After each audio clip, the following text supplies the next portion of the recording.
A indústria fonográfica foi uma das primeiras a sofrer os impactos da tão falada transformação digital. E o entrevistado de hoje viveu muito bem de perto essa história.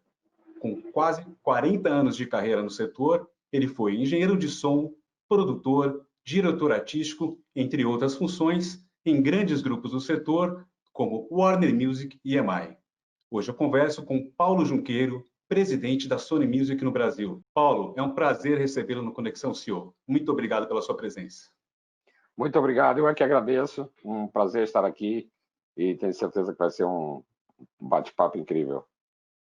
Legal. Paulo, queria começar justamente por essa questão dessa transformação, né, que a indústria fonográfica e o mercado de música passou, acho que muito antes de outros setores ali. Teve aqueles embates ali personificados muito no Naspers, né, desse tipo de serviço. Como é que foi viver isso? Conta um pouco da perspectiva aí de quem estava ali vendo isso de perto.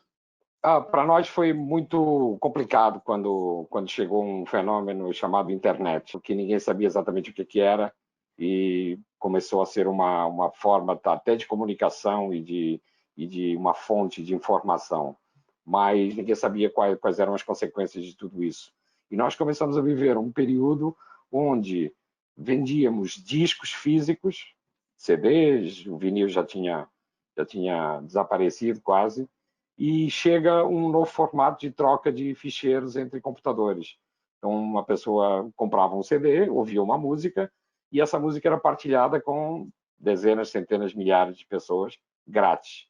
E isso, para nós, foi uma coisa muito impactante, assim, quando a gente começou a perceber, mas e os direitos, mas e os contratos, mas e a exclusividade e tal. Para nós era um mundo completamente novo. Eu lembro de ter reuniões onde nós falávamos de uma forma completamente ingênua, né? Pô, esse negócio da internet tem que acabar. A gente queria acabar com a internet, porque não sabia a dimensão da internet, a gente não sabia exatamente o que era. Só sentia que era uma grande ameaça, como de fato foi. E quase que destruiu uma indústria que só se reergueu há 5 anos atrás. Então a indústria fonográfica passou 15 anos sofrendo e com um declínio de 15, 20% ao ano, chegou quase pela metade do que era, né, no seu ano áureo, que eu creio que foi 2001, 2001. No Quase Brasil, acho que 40 foi bilhões 2000. na época, né, globalmente, se não me engano. Era uma indústria de quase 40 bilhões, né? Não, chegou em 20, acho que 24 bi no mundo inteiro. A esperança é que em 2030 chegue aos 40 bilhões, que quase que duplica o melhor ano de sempre, que foi acho que 2001. Então a Goldman Sachs fez agora uma pesquisa, acho que um ano atrás, um ano e meio, onde projeta que com o crescimento do streaming, que em 2030 chegue a 40 bi, que é um número jamais atingido, porque é exatamente isso. Eu acho que 24 bi, que eu creio, foi o maior ano, um ano de maior faturamento da indústria fonográfica. Você citou uma coisa interessante, né? Essa questão de acabar com a internet. Você acredita que, a partir do momento que a indústria abandonou essa postura de confronto, foi o momento que a indústria começou a achar o caminho aí para se reerguer? Não foi exatamente essa coincidência, porque nós, indústrias, ficamos vivendo durante 15 anos em conjunto com a internet, mas nada avançava. Então não foi exatamente quando a gente percebeu que a internet era imparável e que era um fenômeno que não queria afetar a forma como nós vendíamos música e tratávamos a música, a gente ainda conviveu muito tempo. O que de fato mudou foi quando chegou um sueco e falou: eu tenho aqui uma forma de vender música e vocês não estão vendendo música. Só que eu não tenho conteúdo e vocês têm conteúdo. Então, na verdade, às vezes me perguntam como é que a indústria se reinventou. E eu falo que a gente nunca reinventou nada, nem nunca inventou nada. Não fomos nós que inventamos o vinil, nem o cassete, nem CD, nem download, nem streaming. Então, a indústria fonográfica está aqui para pegar no talento dos artistas e levar até o público. E não para inventar formatos ou mídias para consumo. A gente vai se aproveitando do que é inventado ou alguém inventa alguma coisa para nós, que foi isso que aconteceu ao longo do tempo. E quando alguém chegou e falou: temos aqui um pipeline, temos aqui um tubo que pode levar a música até as pessoas, e vocês já não estão conseguindo vender mais CD, E quando a gente se juntou e falou, então bora conversar porque eu tenho o conteúdo, e é aí que vem o formato streaming, que é o que a gente acha que vai ficar bastante tempo. Você entende que o streaming é um modelo consistente, sustentável aí para o futuro da música? Completamente. Nesse momento é o que eu acho que foi a grande virada. E daí, de 2015 para cá, a indústria realmente começa a crescer devido ao streaming. A capacidade que as pessoas hoje têm de, através de uma assinatura ou grátis, ter um catálogo de todas as gravadoras ao mesmo tempo, independentes, majors, tudo. Sei lá, acho que são 50 milhões de músicas agora, ou mais até já, disponíveis já num clique, no celular, no computador, e grátis. Se você quiser grátis, tem grátis. Vai ouvir muita publicidade, mas existe esse formato. Então, eu acho que nesse momento eu não vejo nenhuma outra forma que substitua o streaming tão bem. Da mesma maneira que eu também não sabia o que era o streaming. Então, quando a gente parou no CD e depois download, a gente achou, ok, chegamos aqui num ponto, a gente não vai avançar mais. E aí veio o streaming. Então, amanhã eu não sei o que vai ser. Se você respira, escuta música, toma uma pílula, eu não sei. Então, nesse momento, a única coisa que eu posso dizer é que esse formato é sólido, consistente e que vem crescendo assustadoramente no mundo inteiro. Foi rápida essa transição, né? Por exemplo, do download para o streaming, né? Muito É rápido. impressionante isso, foi muito rápido, né? E aqui no Brasil foi ainda teve um outro timing em relação a tudo, porque o download no Brasil nunca foi uma realidade muito consistente, porque o iTunes entrou muito tarde. O iTunes entrou no Brasil em 2011, Uhum. final de 2011, foi até um show da Marisa Monte, eu estava na EMI na época. E esse é o início do iTunes no Brasil, porque o iTunes tinha muito medo dos cartões de crédito e porque as pessoas não aderissem, de pirataria, de clonagem, etc. Então, tardou muito para chegar. E quando chegou em 2011, já existia o streaming, né? Então, estava muito incipiente, não estava no início, e à medida que o streaming foi ganhando espaço, o download acabou nunca sendo uma realidade violenta de tomar conta do mercado. Então, a gente saiu diretamente do CD para o streaming. Foi uma coisa muito rápida, e o Brasil foi até um case mundial de transformação de física em digital. E, Paulo, a gente falou de streaming, né? É, é, é como você disse, né? O conteúdo no fim, acho que isso não mudou, né? O conteúdo, os formatos de distribuição é que evoluem de uma hora para outra, né? A gente falou de vinil, a gente falou de CD, a gente falou de download, Cassete. de streaming, né? E você Cassete chegou a ser maior que o vinil, hein? Pois é, eu peguei a época do cassete, tinha bastante. Então, assim, os formatos mudam, né? Mas essa questão do streaming, eu queria entender um pouco do ponto de vista, e é legal a gente conversar com uma pessoa como você que tem anos aí no setor e passou por diversas funções também. Ela traz, acredito que, uma série de mudanças ali, né? Por exemplo, da perspectiva ali do artista e até da relação com a gravadora, de divulgação, de como isso é trabalhado. Hoje a cultura do single, você vê espaço, por exemplo, ainda para um CD ali, né, com um disco, como a gente conhecia, aquele formato. Hoje é muito mais essa cultura do single mesmo. De que modo isso impacta para se trabalhar um artista hoje no mercado?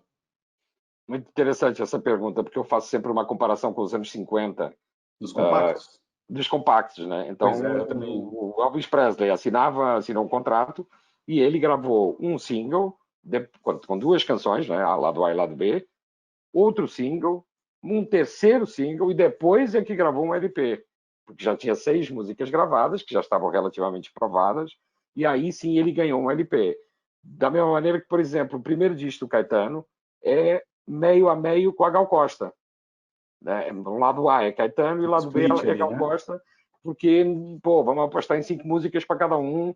E então esses formatos de single já existiram e já se provaram como sendo muito eficientes até para experimentar um artista, até para ir buscar público para um artista e não ter que gastar uma fortuna gravando um álbum. Isso depois foi mudando e veio o conceito do álbum como uma obra do artista. Então, qualquer artista entrava dentro do estúdio para fazer 10, 12, 14 canções e fazer o álbum. Agora a gente tem um misto do que desses dois formatos, como várias vezes conviveram, em várias épocas conviveram. Nós temos artistas que soltam singles um atrás do outro, não estão preocupados com o álbum, e tem artistas que também lançam singles, mas eles querem fazer um álbum. Eles querem mostrar que tem 10, 12, 14 músicas que expressam o seu momento que expressam o seu coração naquele momento. Então, existem os dois formatos que convivem. Se a gente for para os gêneros, por exemplo, o funk, hoje em dia no Brasil, que é muito forte, vive de single. Não existe, ninguém vai fazer um álbum. Faz uma vez ou outra, mas não é normal. O normal é você soltar singles a cada 2 meses, 3 meses, depende também da vida do single. Se o single realmente tem uma vida mais longa, espera-se mais um pouco. O sertanejo, por exemplo, já lança álbum DVD, que já não é o DVD, porque já não existe o consumo físico, mas acaba sendo um produto audiovisual. E tem muito esse conceito de lançar produto audiovisual. O pop também. Então, existem os dois formatos, e eu acho que vão continuar convivendo, como sempre conviveram. Em termos de, né, divulgação, porque se a gente pensava no formato ali, mais na geração que eu fui criada, era aquele, acho que era aquela coisa do circuito, né? Rádio, TV. Como é que isso muda hoje? Você citou um artista do funk, por exemplo, né? Se a gente fala de um streaming, de um single, ele, ele tem que lançar isso com uma certa periodicidade para estar sempre ali na. Eu queria entender um pouco como é que como é que se pensa um artista desse hoje, a divulgação dele. Nada mudou, apenas foi acrescentado alguma coisa. Então, nós hoje continuamos com os mesmos meios de divulgação, rádio, TV, imprensa, os meios convencionais que sempre tivemos. Buscamos muitas sincronizações em publicidade também. Botar uma música numa novela, num filme, numa campanha. Continua tudo igual. Foi agregado a tudo isso o marketing digital, que são as redes sociais, os influenciadores, as campanhas no Spotify, no Facebook, na Deezer, na Apple Music, no YouTube, etc. Então, hoje, a venda da música não é uma pessoa se deslocar até uma loja e comprar um disco. E também não é a pessoa entrar no computador e baixar um ficheiro que comprou com aquela música em um download. Então, hoje quanto a música é vendida, quanto mais vezes você escuta. Então, hoje eu sei quem são as pessoas que escutam. Hoje eu tenho um acesso ao meu consumidor final que eu nunca tive antes. Porque eu deixava o disco nas lojas americanas e não sabia quem é que ia comprar. Além disso, eu também não sabia se quem comprou ia ouvir. Ia gostar ou não ia gostar. Porque aquele disco vai ouvir 100 vezes ou vai ouvir uma vez só. A pessoa vai no carro todo dia, né, para trabalhar e vai ouvir o disco. Não, tem um disco no iPod, tem um disco no tal, ouve em casa. Eu não sei quem é o meu consumidor. Hoje eu sei. Hoje eu sei que aquela música, a gente está, por exemplo, nesse momento com uma música em segundo lugar do Top Global, uma música de um artista latino chamado Maluma.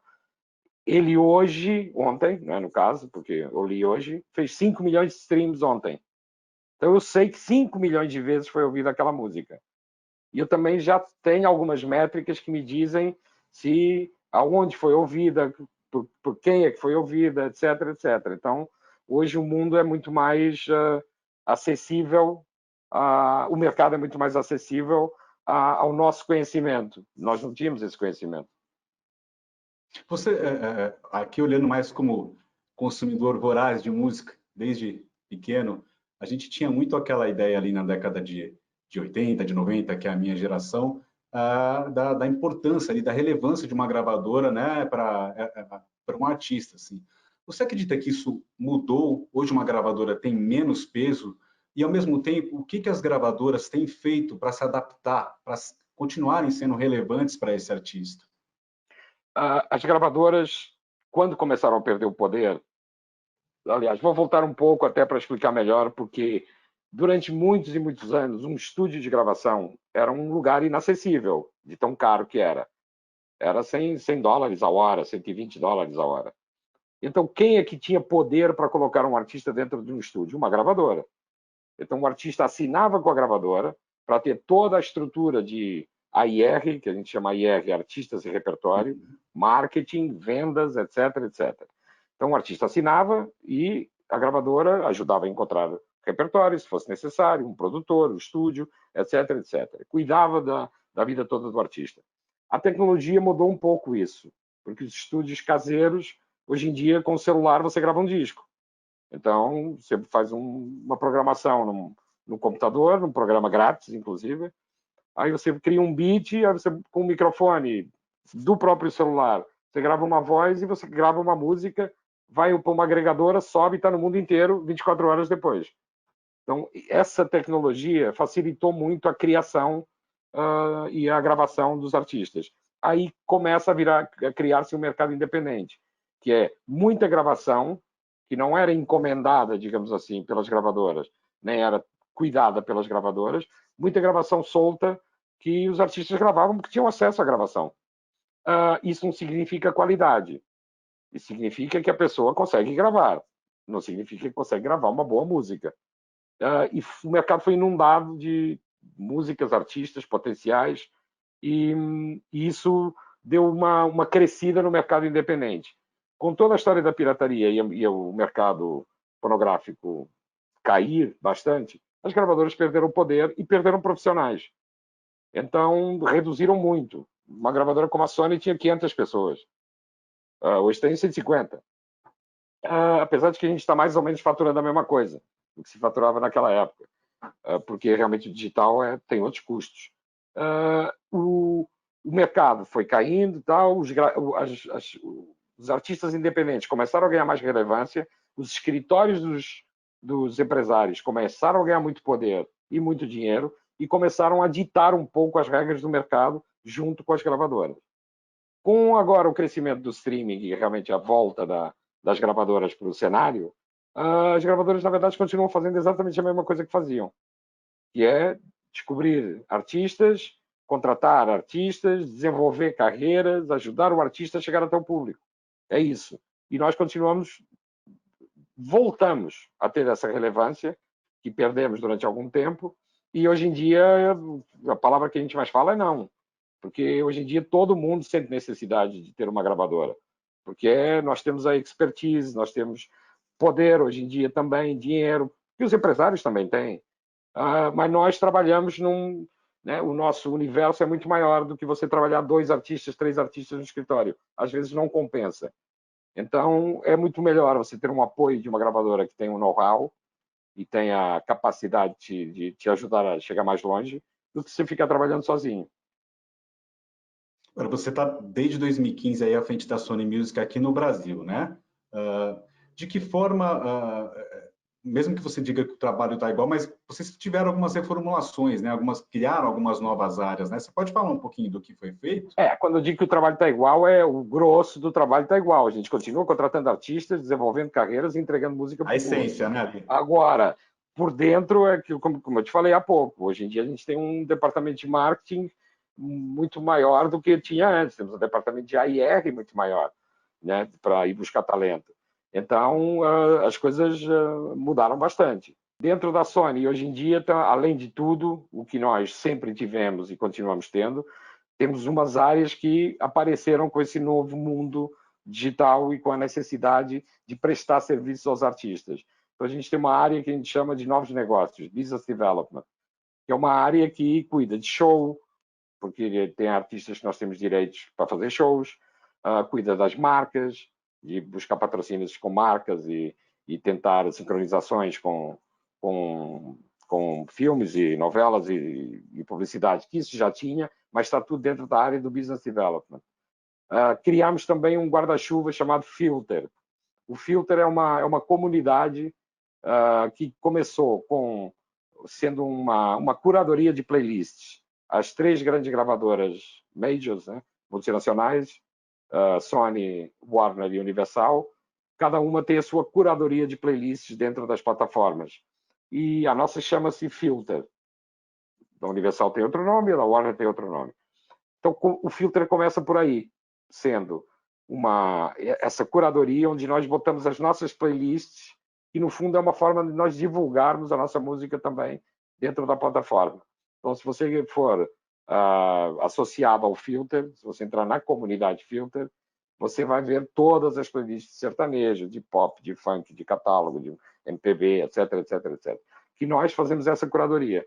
Nós aqui organizamos as músicas, qual é que fica em primeiro, qual é que fica em segundo e tal, e porquê, né? Damos os nomes às playlists e por aí vamos. Então, transformamos essa curadoria num guarda-chuva muito maior, que hoje em dia tem uma comunidade filter, que tem shows, tem produção de eventos, tem uma área de inovação, que a gente cuida muito, tem merchandising, tem publicidade, são várias, né, são várias horizontais dentro dessa vertical, digamos assim.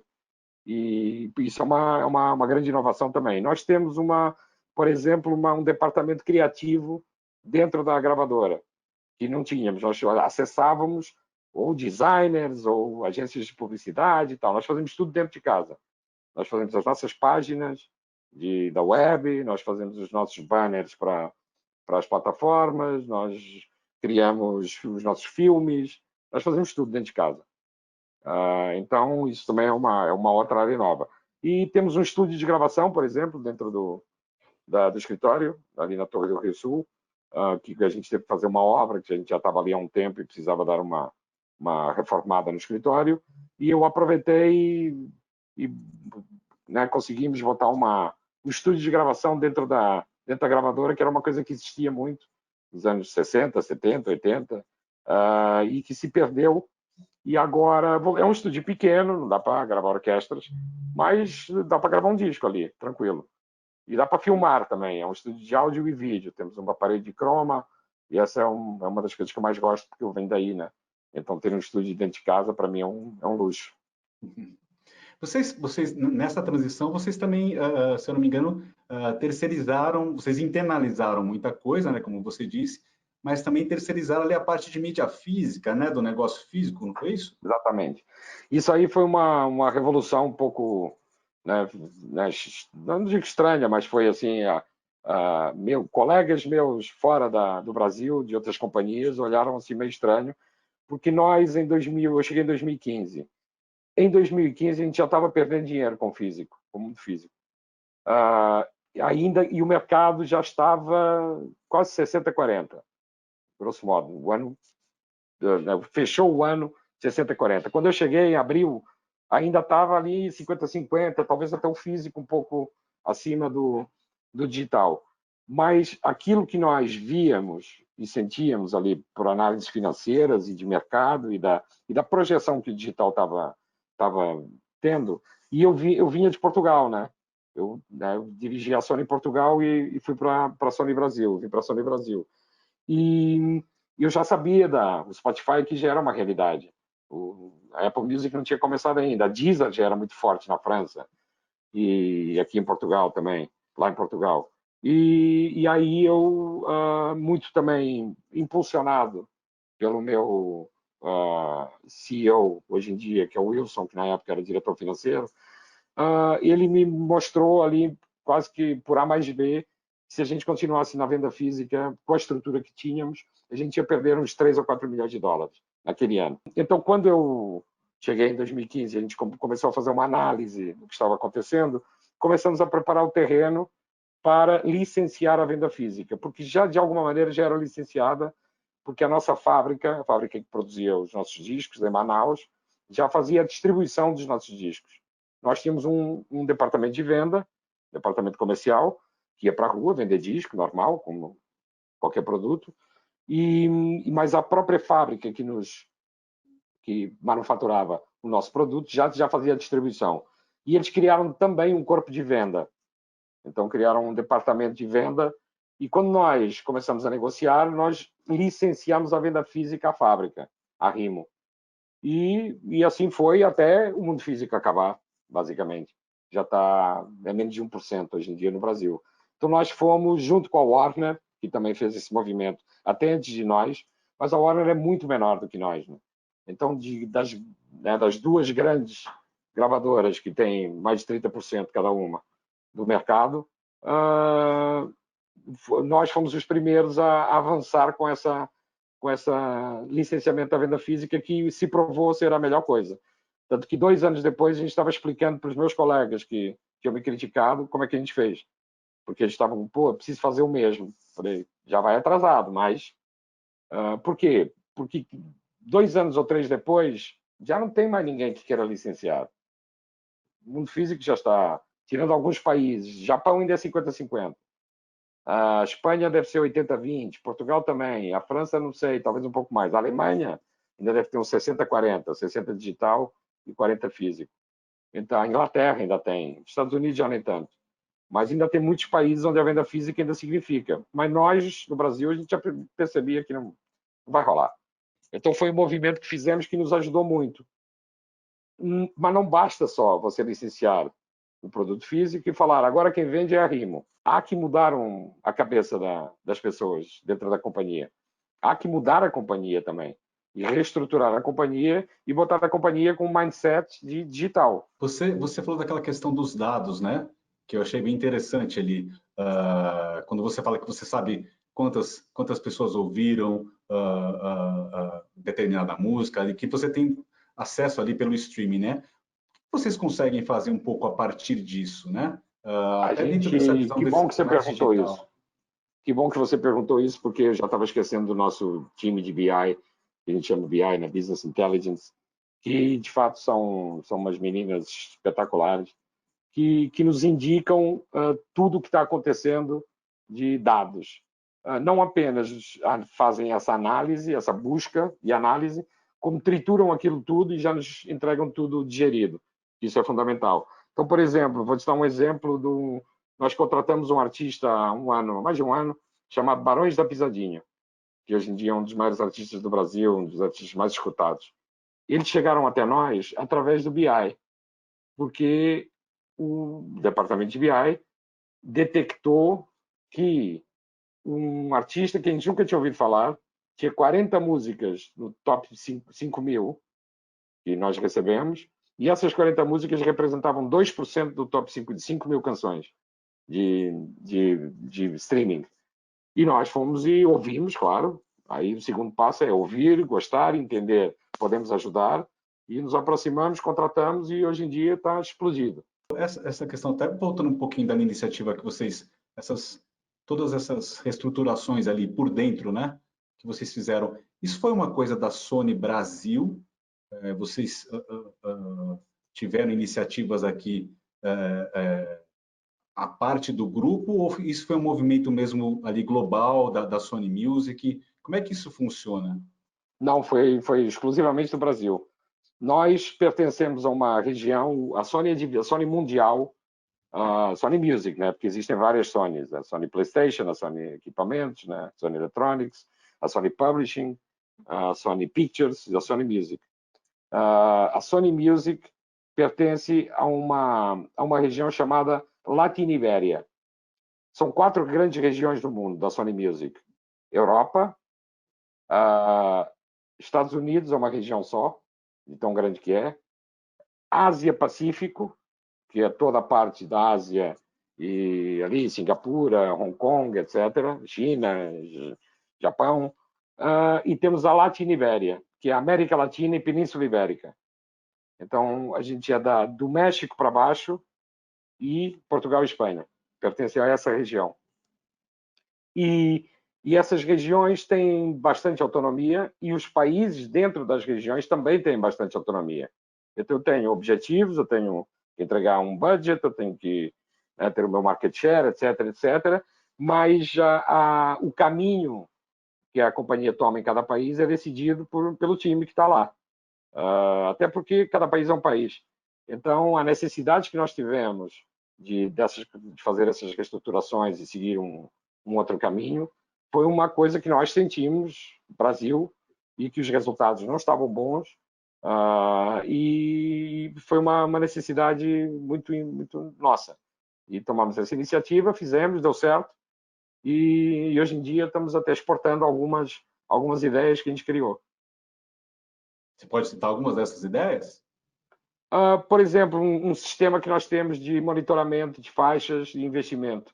Nós criamos 2 reuniões semanais, uma de monitorar as faixas que estão acontecendo através do BI, e marketing e vendas e tal, e depois, na segunda-feira, isso é na sexta. E na segunda temos uma reunião de investimento, de pegar nesse monitoramento todo, ver o resultado que aconteceu no fim de semana e tal, e na segunda-feira a gente foca no, bom, então vamos botar aqui, aqui, aqui, aqui. E eu até costumo brincar, porque é uma reunião que eles não me deixam ir. O meu time não me deixa ir. Por quê?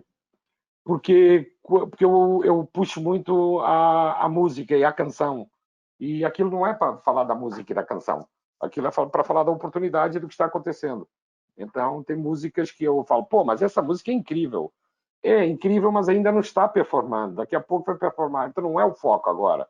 Então, eu desconcentro um pouco e eu fico muito feliz com isso, porque para mim a maior felicidade é poder dirigir esse time extraordinário que eu tenho e, e que têm bastante autonomia e por isso trazem resultados e inovações incríveis. Então eu sou muito fã do time que eu tenho. Então, você falou que são 150 pessoas hoje aqui na Sony Music, É, né?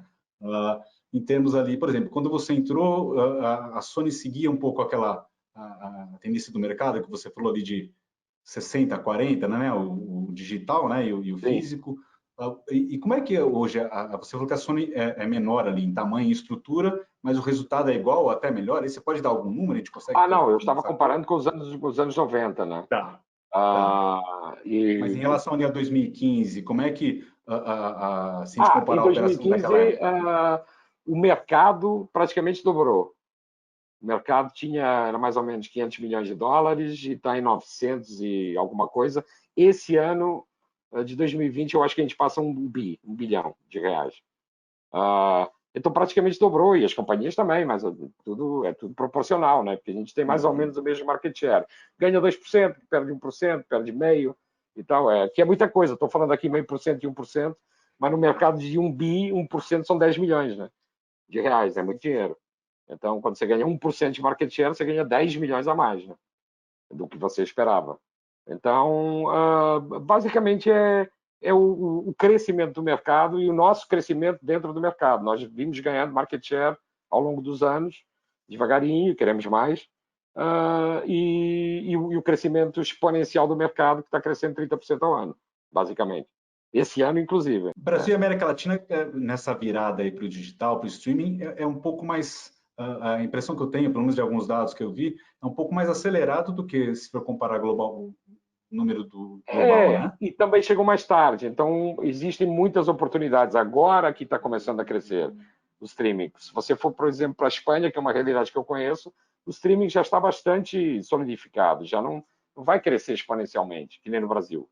Aqui no Brasil existem 20 milhões de contas streaming, das quais, chutando números assim, 10 milhões de contas pagas. Pagas, né?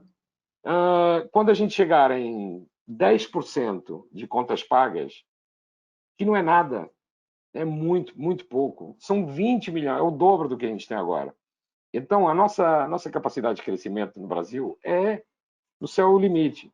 Então, quando a gente chegar a 40% de contas pagas, são 80 milhões de contas. Então, é muita coisa, é uma enormidade. O Brasil pode sim ser um dos maiores mercados do mundo, top 5, tranquilo. Você citou também a área de inovação, isso me chamou a atenção. O que é exatamente essa área de inovação? Quantas pessoas? Você pode dar um pouco Não uma temos conta do ainda que ela muito. faz? Ainda é uma área que está começando, que é um incentivo que eu tento dar para todas as pessoas. Eu pedi para botar uma frase do Einstein no escritório novo, que é mais ou menos assim: se a priori a ideia não for completamente absurda, pode esquecer que não vai dar certo. Então, eu sempre acredito que as ideias mais esdrúxulas são aquelas que funcionam. Porque a priori a gente já está habituado. Então, o nosso conhecimento não acessa aquela informação, porque não é normal, porque nunca vimos, porque e tal. Então, eu acho sempre que tudo aquilo que a gente faz de inovação e tudo aquilo que a gente incentiva acaba revertendo para a própria companhia e a gente só sabe o que é que pode vir dali. Então, a gente hoje em dia já tem a gente criou um dashboard, por exemplo. É um dashboard que não existe em lugar nenhum do mundo da Sony. E a gente já está exportando aquilo. Os Estados Unidos já está querendo fazer um igual ao nosso. porque é uma forma de você fazer uma análise ali que é nossa, que é própria nossa. Então, se me perguntar, isso é tecnologia? É tecnologia, mas isso para mim é inovação. Para mim é alguém chegar lá e olhar para os números e falar, ok, eu posso dar muito mais informação a partir disso aqui. Como? Deixa eu pensar. Então, é isso que eu quero, é que as pessoas se sintam, não tenham vergonha, porque tem muita gente que tem vergonha, né? E, eu não vou falar aquilo, porque a ideia é tão louca, porque vai todo mundo rir. E eu tento incentivar as pessoas a que não tenham vergonha de falar uma coisa completamente absurda. Agora, Paulo, a gente falou no início ali da conversa, né, que o setor, a música aí, ali desde a virada ali para os anos 2000, foi um dos primeiros mesmo a sofrer com essa questão da digitalização, que a maior parte dos outros segmentos da economia está vivendo agora de maneira acelerada pela pandemia, né? Você acredita que a indústria da música e o mercado fonográfico já estava mais preparado por ter sofrido tanto tempo ali com isso, já estava mais preparado para lidar com uma situação como essa de agora, da Covid-19? Acho que estava mais preparado, sim, e acho também que o nosso produto não depende das pessoas andarem de um lado para o outro, estarem em lugares. Então, nós temos essa vantagem, digamos assim. É um produto que a gente vende, que você escuta trabalhando, ou se divertindo, ou relaxando durante a semana, no fim de semana. Não depende. Onde eu sinto que nós estávamos mais preparados, e eu falo isso pela Sony, não exatamente pela indústria, é que a decisão para não irmos ao escritório foi tomada no dia 15 de março, domingo. Eu tomei essa decisão, sei lá, às 8 horas da noite, às 6 horas da tarde, já não lembro, porque eu vim da Argentina e já estava começando, a Espanha tinha fechado, Portugal tinha fechado, a Argentina ia fechar e tal. E começamos ali numa conversa durante o fim de semana, todos nós com o nosso chefe, e nesse domingo eu falei, amanhã ninguém vai. E já estava todo mundo em casa com laptop, com tudo pronto. E no dia seguinte estávamos operando. Então, eu por acaso ainda fui lá na terça-feira buscar minha cadeira, porque eu não estava aguentando. Pensei, bom, eu não sei quanto tempo vou ficar. A gente pensava que era semanas, 2 meses, vamos ver. Eu falei, eu não vou aguentar sentado nessa cadeira aqui esse tempo todo. Então, mas foi a única vez que eu fui no escritório, foi no dia 18. Então, a gente, no dia 15 tomou a decisão, 16 operou e estamos operando até hoje. Nós fazemos reuniões bom, já fizemos reuniões gerais com 150 no sistema. Hoje, agora, antes dessa nossa conversa, eu tive uma reunião de marketing onde estavam, sei lá, 40 pessoas, onde a gente debate, escuta música e vê vídeos, e a gente faz reuniões de audição, eu faço reuniões de repertório, tudo por aqui. Então, e com empresários, e com mídia, e com tudo. A gente faz tudo igual. Igual não é exatamente igual. Até porque existe a parte que, né, para nós é muito importante, que é o show. Né? Mas o Pois dia a é. dia da gravadora, a gente faz basicamente tudo o que a gente fazia antes. Não mudou nada. E aí sim nós estávamos muito preparados. Até porque as nossas campanhas é tudo digital, é tudo como eu falei antes, tudo feito dentro de casa. Então é tudo muito mais simples. E você falou da questão dos shows, que me corrija se eu estiver errado, Paulo, mas hoje o show é a principal receita do artista ali, e a gravadora é cada vez mais envolvida nessa questão também, né? Como é que vocês se adaptaram? Foi essa questão das lives? Me fala um pouco de algumas iniciativas que vocês tomaram na ponta aí do artista, da oferta, de levar a obra ali, né, a música para o consumidor. Na verdade, as lives foi uma necessidade, né? Quase automática dos artistas mostrarem o que estavam fazendo. E aí começou também a ser um negócio. As lives já estão um pouco esgotadas, já não tem a força que tinham no início da pandemia, porque a live fica disponível, né? Não é um show que você vê e está lá vivendo aquela emoção e que você vai embora para casa e fica com a memória. A live, você viu aquela live, depois fica disponível no YouTube ou em qualquer sistema para você poder ir lá ver aquilo quantas vezes você quiser. A live seguinte vai ser a mesma, né? Ou você tem que mudar na semana seguinte, você tem que fazer outro cenário, outro tal, outro repertório, outros arranjos, Não outro substitui o tudo. show, né? não É um outro consegue. formato, né? Então, Mas é outra história. Então, quando a gente pensa, as lives vão continuar convivendo? Então, eu acho que sim. Eventualmente, uma live ou outra vai continuar aparecendo. Pô, aí você tem a oportunidade de ver um show do artista X no Japão, ok? Mas eu acredito é que um formato novo, né? Aliás, é um formato que já existia, mas não era tão explorado, talvez, né? exatamente. E também eu acho que quando os shows voltarem, ele vai perder um pouco do apelo, né? Se você vai poder sair de casa para ver um show, você prefere do que ver uma live, né? E, e ver uma live é quase como ver um DVD, né? Você não, ok, você vê uma vez, duas, três, mas depois, agora, show do seu artista preferido, você vê 20 por ano, 30, se você quiser. E, e é outra história. Mas acredito que vão conviver um com o outro, esses dois Do mundos. ponto, do ponto de vista de negócio, em termos de patrocínio, é um canal interessante e que tem É fôlego mais aí? para os artistas do que para nós. Não é mais uma questão de ter ali um product placement e conseguir vender, sabe? É mais nós não é tanto assim porque não participamos tanto disso. E quando participamos também ganhamos a nossa parte. Nós corremos atrás de um patrocínio e vamos buscar uma marca e tal. Aí é um negócio, mas é um negócio como se fosse para um show também. Então não muda muito. Eu E acredito que o mundo. a Filter fazia, né? Sim, continua fazendo. Fazia bastante show ali, o show mesmo, eventos ali, né? Continua Ah, fazendo e temos festivais. Fizemos um festival dentro do Rock in Rio, que foi incrível, chamado Supernova, de artistas novos, bandas novas. Conseguimos um palco lá em parceria com o Rock in Rio. Era um palco filter e o festival mas o nome, né, a marca era Supernova. E foi incrível, incrível, que a gente quer repetir, queria fazer em Portugal esse ano, mas não teve. E ano que vem queremos estar de novo fazendo um Supernova, que é incrível. E produzimos eventos e fazemos shows, é uma das vertentes da Filter. e aí você falou ano que vem, né? Você tem esse otimismo, Paulo, porque Tenho, muita gente tenho. fala da indústria de entretenimento, né? De eventos ao vivo, de shows. Hoje a gente tem esse formato aí que também eu não sei como é que você enxerga, se tem alguma perenidade, que são dos shows ali em drive-in, em carro, né? Nos estádios. Ah, quando é que você enxerga talvez uma retomada aí de um evento? Em que formato? Como é que isso vai impactar essa volta aí desse Não, formato de shows mesmo, né, como a gente conhece? eu acredito na vacina e acredito que daqui a um ano está todo mundo vendo show como sempre viu. Eu acredito que a coisa, e esse lado vai ser normal. Não acredito muito que tenha impacto. Agora, tudo começa com uma vacina, né? Então, eu estou acreditando que vai existir a vacina.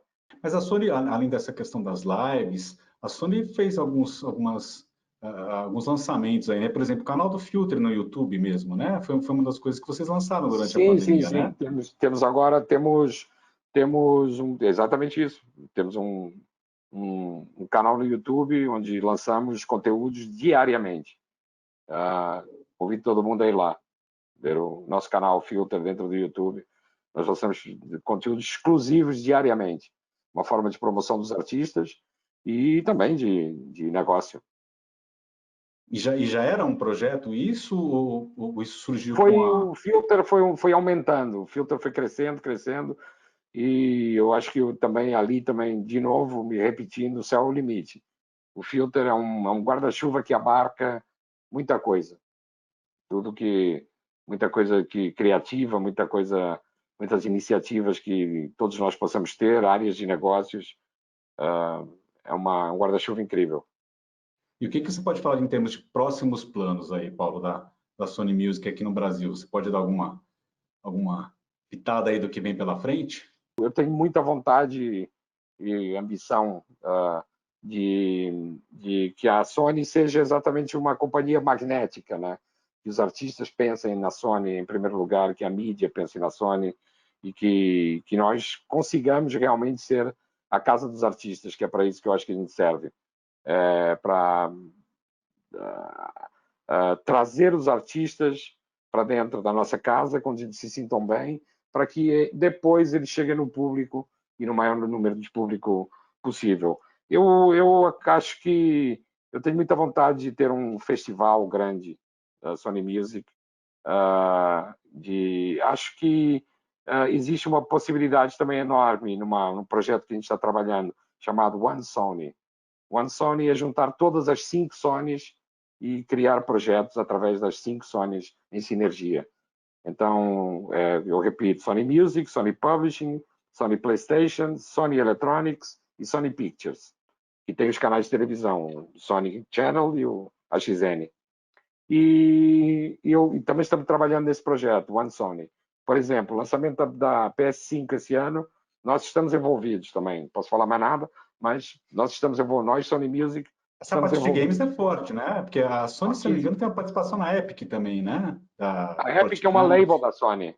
É, Tá, né? você está falando da Epic dos games? Não, Isso, isso. não. Não. Mas é Mas tem, mas, PlayStation. mas game por exemplo, que a Sony é muito forte, né? Com o console ali, com uma Isso. série. Tem esse diálogo também? Uma Tem, indústria forte? tem. Inclusive, o presidente da PlayStation no Brasil também é português como eu.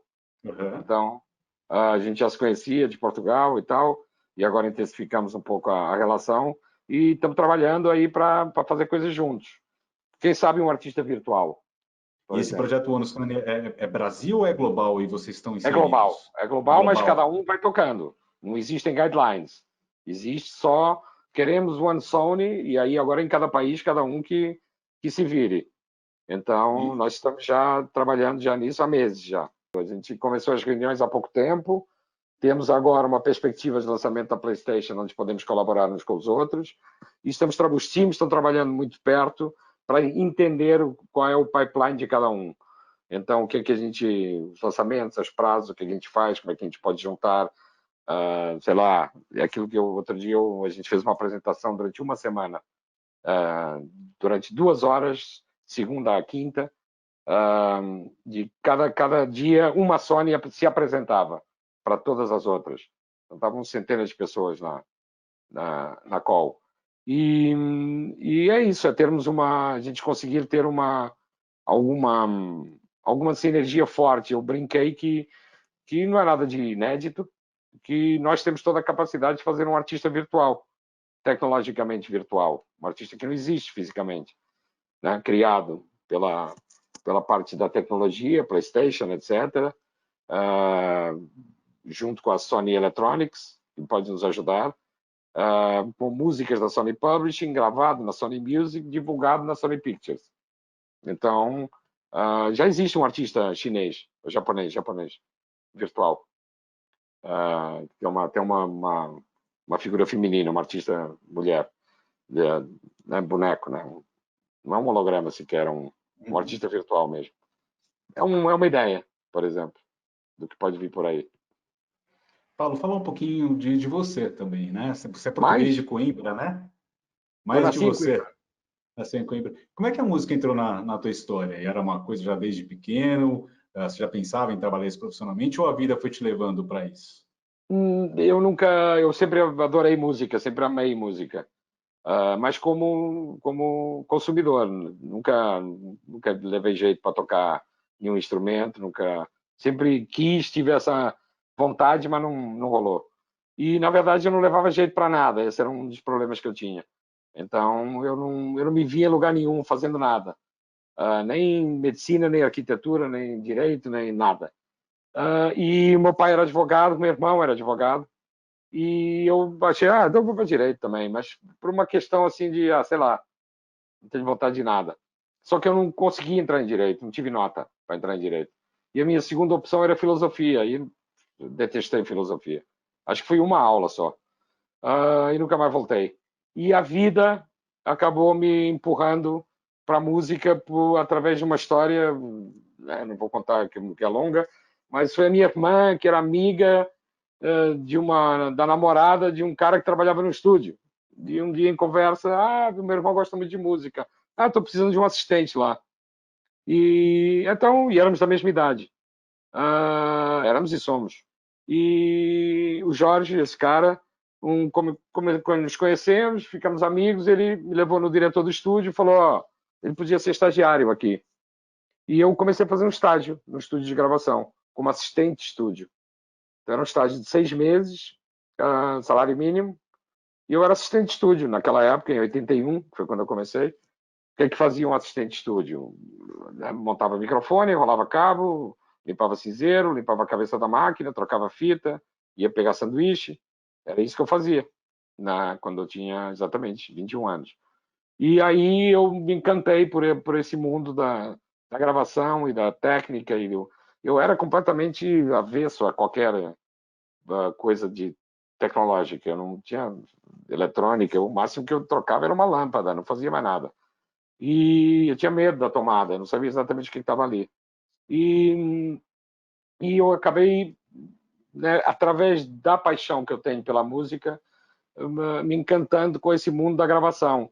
E tive que aprender a parte tecnológica, né? Entrei por esse lado da técnica e depois meu pai morou no Brasil e meu avô também, e eu sempre tive o imaginário Brasil. Por uma coincidência da vida, eu vi uma propaganda do Estúdio Transamérica de São Paulo, tinha 48 canais, maior estúdio da América Latina, e pedi para fazer um estágio, porque eu precisava ir no Rio de Janeiro, ver uns negócios lá do meu avô, e fiquei encantado com o Brasil, estava começando o rock. Aí voltei para Você pegou a Portugal. geração aí do rock brasileiro dos anos 80, Peguei, né? peguei. Eu cheguei no Brasil, a primeira vez que eu vim para fazer esse estágio foi em 84, e aí eu voltei para Portugal e escrevi uma carta para um cara do estúdio, que era por carta, né, que a gente se comunicava, e falei, cara, me arruma emprego aí, pelo amor de Deus. O cara falou, vem para cá. Então eu demorei quase um ano para regularizar os papéis. E como eu precisava sobreviver, eu comecei a fazer show com artistas, fazer o PA. Eu fazia o som dos shows. E aí eu caí na galera do rock. Ira, Titãs, que estava começando ali Barão Vermelho, o Traje a Rigor, eu comecei a conhecer essa rapaziada. Aí comecei a trabalhar na Transamérica e o Liminha me chamou para ir trabalhar no Nas Nuvens. E o Nas Que Nuvens era o foi um templo do estúdio ali, rock. né? Todo mundo Na queria década, gravar todo Nas mundo passou Nuvens. por ali, né? Todo mundo passou por ali, a gente era uma fábrica de sucesso Nas Nuvens. E muito por conta desse meu conhecimento de rock, porque o rock em Portugal começou em 1980. Então, quando eu cheguei no Brasil em 85, eu sabia gravar rock. E o Brasil não tinha muita tradição de gravar Não tinha rock. experiência disso, né? Era incrível gravando cordas e violões e tudo que era acústico, mas rock não era a especialidade ainda. E aí eu entrei nesse vácuo dessa galera da minha idade, da minha geração, galera do rock, no Nas Nuvens. Aí eu fiquei só 6 meses na Transamérica de São Paulo, porque o Liminha já me chamou. Aí eu fui para o Nas Nuvens no Rio e depois continuei como técnico e comecei a produzir discos. Ao mesmo tempo que gravava, eu fazia PA, gravava em estúdio, produzia, fazia tudo ao mesmo tempo. Eu não dormia. E aí, em 94, em 92, eu saí do Nas Nuvens e fiquei como freelancer. E em 94, em 92 para 93, montei um estúdio de masterização com o Ricardo Garcia, Magic Master, que existe até hoje, já não é mais meu. E em 94 me chamaram para ir para a Warner, como diretor artístico. E aí, como começa a minha carreira de executivo. Então, a partir daí, eu sempre continuei trabalhando em gravadoras, aí trabalhei na Warner, aí fui para Portugal para a EMI, voltei para o Brasil para a EMI, voltei para Portugal, aí já na Sony, dirigindo a Sony, e a Sony me manda de volta para o Brasil em 2015. E essa transição aí para presidente, né? E acho que você traz uma coisa legal aí, né? Você falou daquelas reuniões que você sempre quer dar o pessoal tem que te segurar. Você dá esse toque também porque você passou por diversas reinvenções do setor e você tem muito dessa questão da paixão pela música, do conhecimento e ter passado por várias funções. Isso é importante também para a função que você exerce hoje? É exclusivamente por isso que eu estou aqui, porque o meu chefe foi músico, e é músico, né? Quem é música a vida inteira. Ele era guitarrista de uma banda na Argentina e foi músico, autor, compositor, produtor, foi um grande produtor, foi a IR, foi diretor artístico, e foi presidente da Companhia Argentina e hoje é presidente da região. E ele vem do AIR, ele vem do artístico, ele vem da música, e ele quer que todos os presidentes venham do AIR. Ainda não são todos, mas ele tenta que venha todo mundo da música, porque ele acha que tendo um presidente ligado à música, isso é o maior polo magnético para um artista. E de fato é, porque a vida inteira eu trabalhei com artistas, eu sei falar com eles, eles sabem falar comigo, eles conhecem a minha história.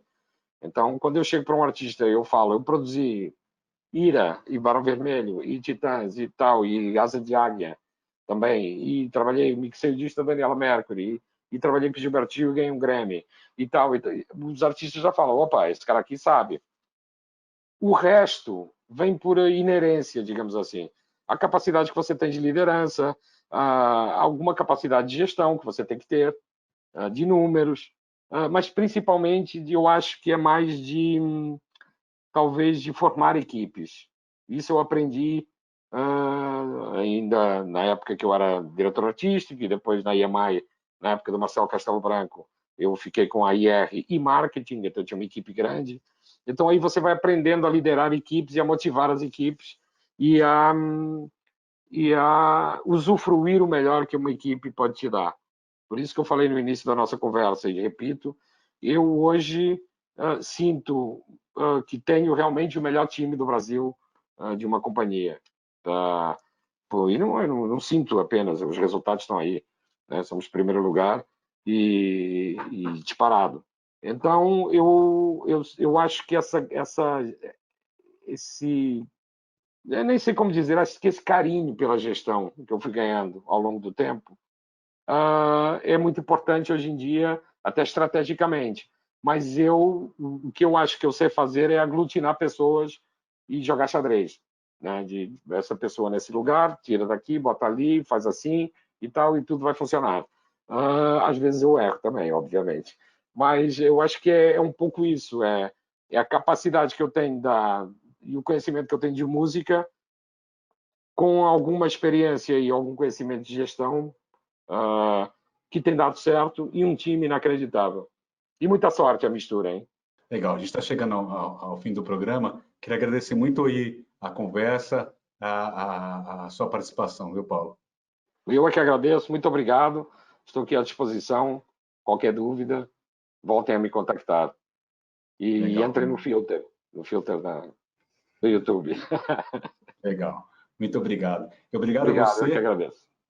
e obrigado a você que assistiu esse programa. Você pode compartilhar e acessar esse e outros conteúdos no nosso canal Neofeed Brasil no YouTube e também no neofeed.com.br.